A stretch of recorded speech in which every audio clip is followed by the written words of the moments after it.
روز شما بخیر تماشابینان ارجمند. این برنامه خبری و تحلیلی اخباری آزادی است و آن با تلاش‌های همکاران ما در تاجیکستان و پراگ آماده شده است. امروز چهارشنبه 18 دکبر است. موضوعهای اساسی برنامه از این قرار است: جزئیات قتل 4 نفر در کانی بادام. خویشاوندان وحشت زده قربانی‌ها حیرانند که چگونه می‌شود چنین بی‌رحم و ظالم بود. پول چیزش گرفته، خودش جانش مام بود، همونم. ساختارهای تفتیشاتی روسیه یک شهروند ازبکستان را در قتل گنرال بلندپایه روس گناهکار کردند.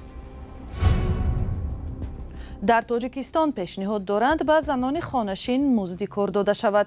حساب شده است که صاحب خانه زنهای تاجیک ماهی نه کمتر از 6000 سامانی درآمد می‌آورند. هستند زنهایی که همون مبلغی از شوهر میگرفتگیشون جمع میکنن بر فایده عائله خود صرف میکنن.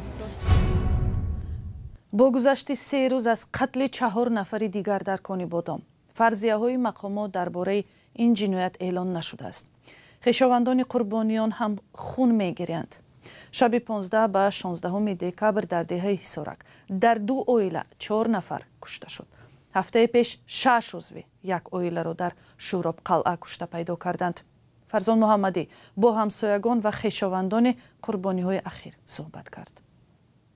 التماس بچم به نرس گفته است. آخری گپش همون شد. آیا گفته دینا گفته داد. 3 تا بچم به نرس التماس برونده برو گفته همون گپ زدن. زنه ایام بغل کرد.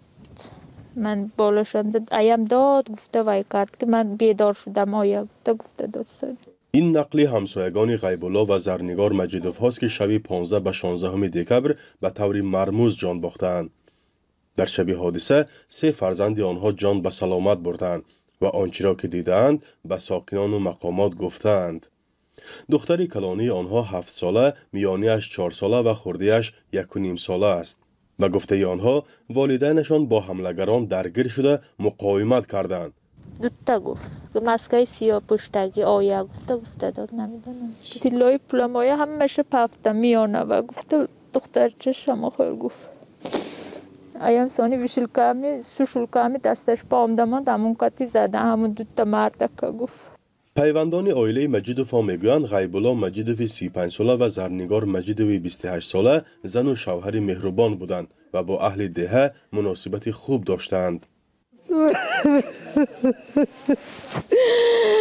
ویم خیلی بچه بود که یگون برد که گنده زدگی نیه.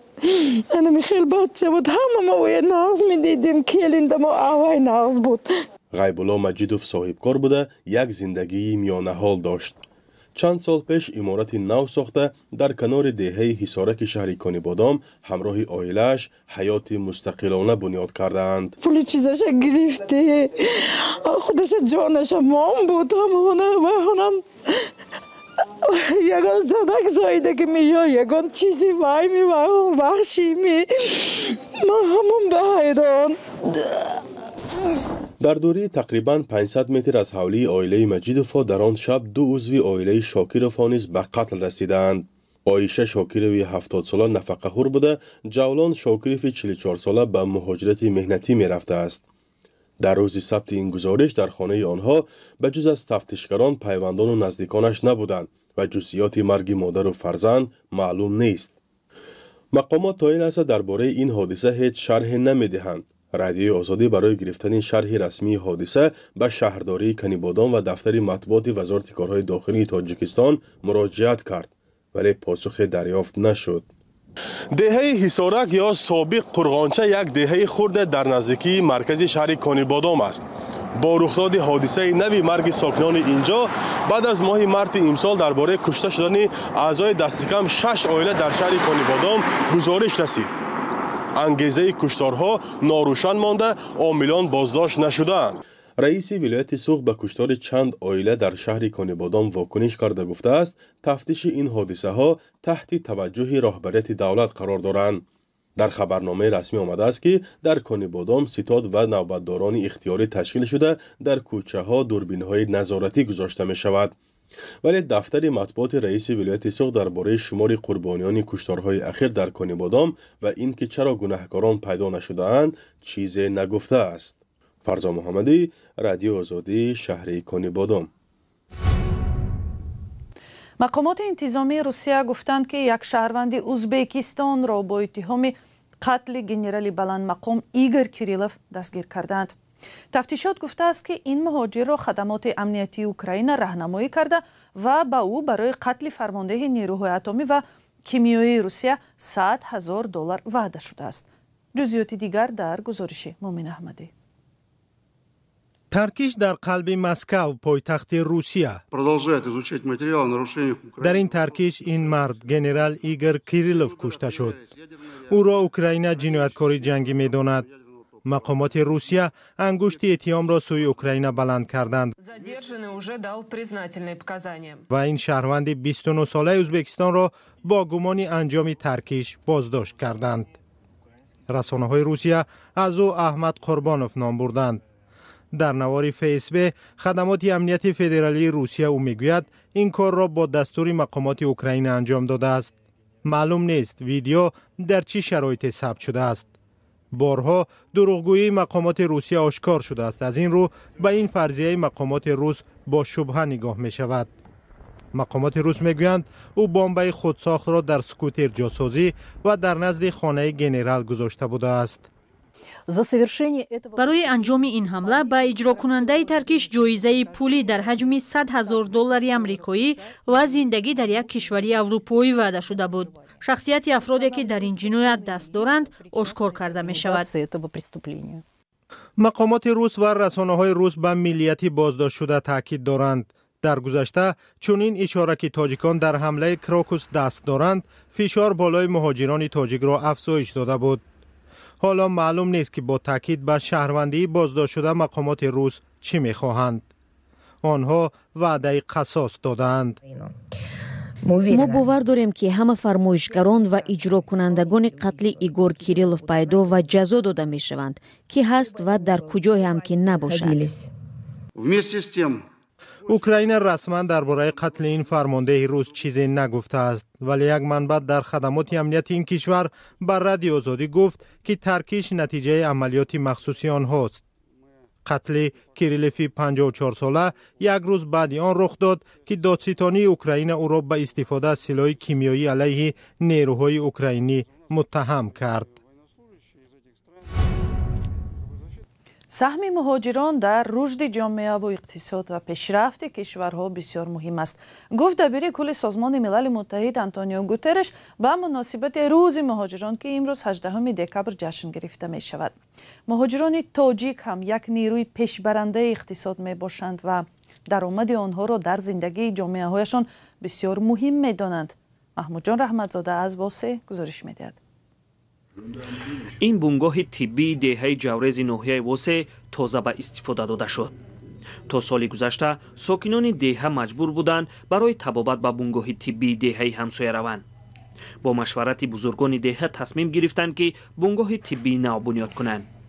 هر یک خانواده 150 سامانی همچون سهم برای ساختمان بنگاه جمع آورد. اما این مبلغ برای پوشانیدن بنا کفایت نکرد.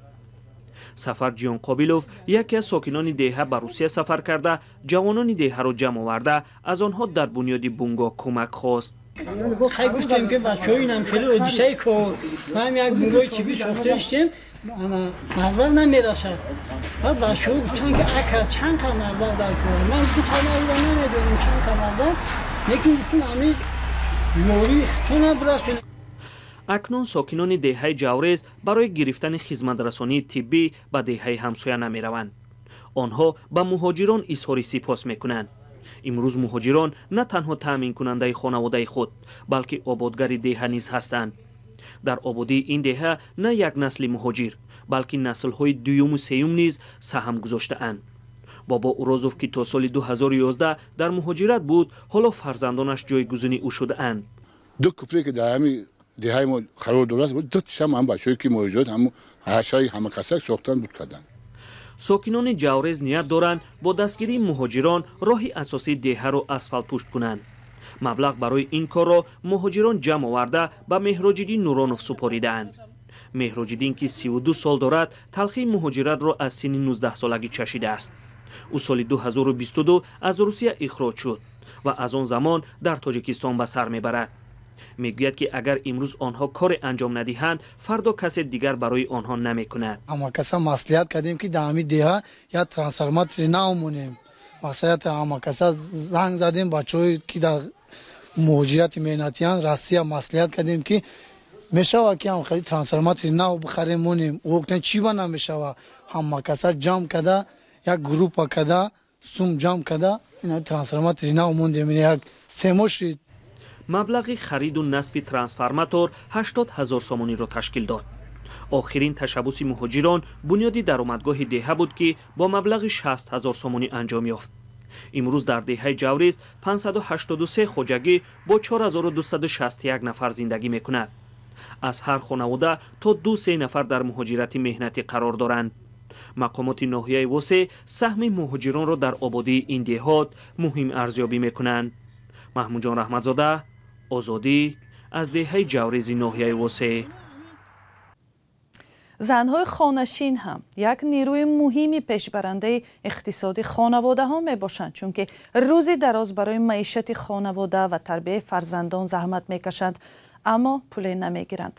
як таҳқиқ маълум кардааст ки ҳар як зани хонашин моҳе ба буҷаи хонаводааш тахминан $600 даромад меорад, аммо аксари онҳо ин пулро ҳеҷ гоҳ намебинанд. абдулғани абдуваҳоб ва шаҳлои абдулло гузориш медиҳанд. дар тоҷикистон пешниҳод доранд барои занони хонашин ҳам маош таъин карда шавад. ба гуфтаи муаллифи пешниҳод, саҳми занони хонашин ки дар иқтисоди хонавода бузург аст, бештари маврид нодида гирифта мешавад. хуб мешуд агар мардон барои занҳояшон моҳона таъин ва маблағе пардохт мекарданд, то занҳо ҳам соҳиби пуле мешуданду худро як сарборӣ фикр намекарданд. меҳрангез дар пайи омӯзиши зиндагии як хонавода кори занони хонашинро як ба як ҳисоб кардааст. мо ин нархҳоро аз хидматрасониҳои оддӣ гирифтем. масалан кори тамизкор, парастор ва ошпаз. дар шароити феълии Тоҷикистон тамизкор барои 2 хона наздики $20 барои як рӯз талаб мекунад. занҳои хонашин ин ҳамаро ройгон дар хона нишаста анҷом медиҳанд. ин ҷо албатта сарфакорӣ барои шавҳар мешавад. ё ин ки хидматрасонии парастор ҳадди ақал 3000 сомонӣ аст. дар умум ҳамаи инҳо наздики 6000 сомонӣ мешаванд. ман ин нархҳоро тахминӣ овардам ки агар мард аз ин хидматрасониҳо аз берун истифода барад, чӣ қадар харҷ хоҳад кард.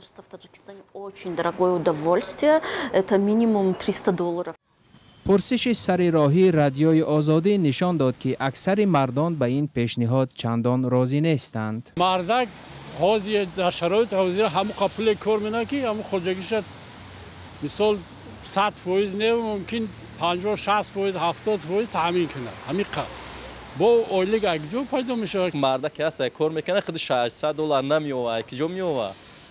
дар ҳоле ки бархе аз занон ҷонибдоранд ки барои онҳо шавҳаронашон маош ҷудо кунанд. чия $600 кам бигзор зан наталбад. ман ба ичи дар кор, ман ба сум дар кор, атия зан худаш иҷро кардан мегирад.